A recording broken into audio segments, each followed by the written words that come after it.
Chers amis, bonjour et bienvenue à notre rendez-vous quotidien consacré à la méditation de la parole de Dieu. Nous sommes aujourd'hui le 26 septembre 2020 et à l'occasion nous pouvons célébrer Marie parce que c'est un samedi. Nous pouvons aussi célébrer la mémoire des martyrs comme et Damien. Et les textes sont les mêmes. Un évangile proposé par Luc. C'est le temps de la méditation quotidienne, le temps de cette halte spirituelle pour nous relancer pour cette journée, nourrir notre âme. Installez-vous bien. En effet, depuis quelques jours, bien-aimés dans le Seigneur, la première lecture est toujours tirée du livre de Qoéleth, un livre sapiential qui nous initie à la sagesse même de Dieu, une sagesse qui est l'effet de la parole de Dieu et de sa grâce en nous, qui nous permet d'affronter la vie et les événements selon la logique même de Dieu. Et l'auteur sacré nous a parlé hier de la notion du temps. Il y a un temps pour tout. Et aujourd'hui, vanité des vanités, tout est vanité. L'auteur sacré met le doigt sur cette vérité qu'est notre finitude. Tout ce qui commence a une fin. Et nous sommes des êtres finis. Il y a une heure où la fenêtre, où les portes se ferment sur la route, l'heure où la nuit tombe. Il y a l'heure de la mort. Oui, c'est une sagesse qui n'a pas pour but de nous faire peur ou de nous désactiver dans nos projets ou dans notre existence, mais de mieux connaître la mesure de nos jours et la valeur des choses terrestres afin de contempler et de rechercher les choses éternelles. C'est la sagesse de Dieu, c'est-à-dire Jésus lui-même, qui est le visage de la sagesse de Dieu, de son amour et de sa miséricorde, qui nous aide à bien concevoir les choses.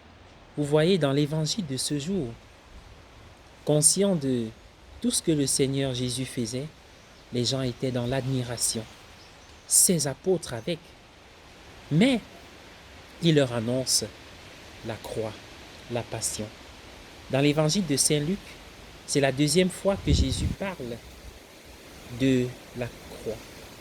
Il sera livré aux mains des hommes, lui, le Fils de l'homme.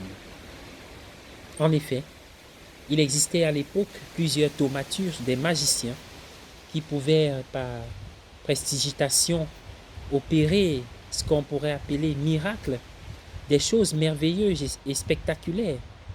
Jésus a accompli la prophétie d'Isaïe. Les boiteux marchent, les sourds entendent, les aveugles voient. La bonne nouvelle est annoncée aux pauvres. Jésus l'a incarné en lui. Et alors qu'il pouvait bénéficier de ces privilèges, il évoque la notion de la croix, ce que personne n'a jamais fait. C'est-à-dire, au lieu de se complaire dans la gloire et la prestance, le Seigneur nous apprend la véritable sagesse, qui est celle de comprendre que la croix fait partie de notre vie.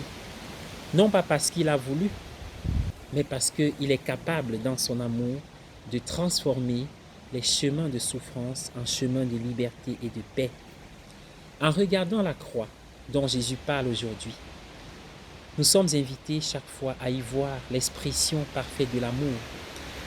Car Dieu est pour nous un père, un parent. Que ne peut pas faire un parent pour son enfant? En regardant la croix, nous comprenons jusqu'où Dieu peut aller pour nous sauver, parce qu'il nous aime. Voilà où peut conduire l'amour, comme les parents sont capables de tout pour sauver leurs enfants. Ainsi Dieu l'a fait pour toi et pour moi. En suis-je conscient? Et si je le suis, comment je considère et je regarde l'autre? Merci Seigneur d'être mort sur la croix pour moi. Merci parce que tu m'as montré que tu m'aimes. Tu m'as donné tant de choses. Les années se succèdent et les jours passent. La nuit tombe, le soleil se lève. Mais Seigneur, tu es toujours là, à mes côtés. Je souffre, c'est difficile. Mon âme fait l'expérience de l'amertume de la vie, mais aussi au creuset de ta parole, sur ton cœur, dans tes bras, je me sens en sécurité et en paix, car tu es avec moi. Ton bâton et ta houlette me rassurent. Tu ne peux m'abandonner, Seigneur, en te regardant sur la croix. Je n'ai qu'un mot à la bouche, merci. Je n'ai qu'une attitude de l'action de grâce et la reconnaissance. Prends pitié de moi quand je doute de toi, quand la croix est lourde, quand mes pas sont pesants à venir vers toi. Mais aide-moi à comprendre que même quand je souffre, tu te révèles à moi comme amour. Amen.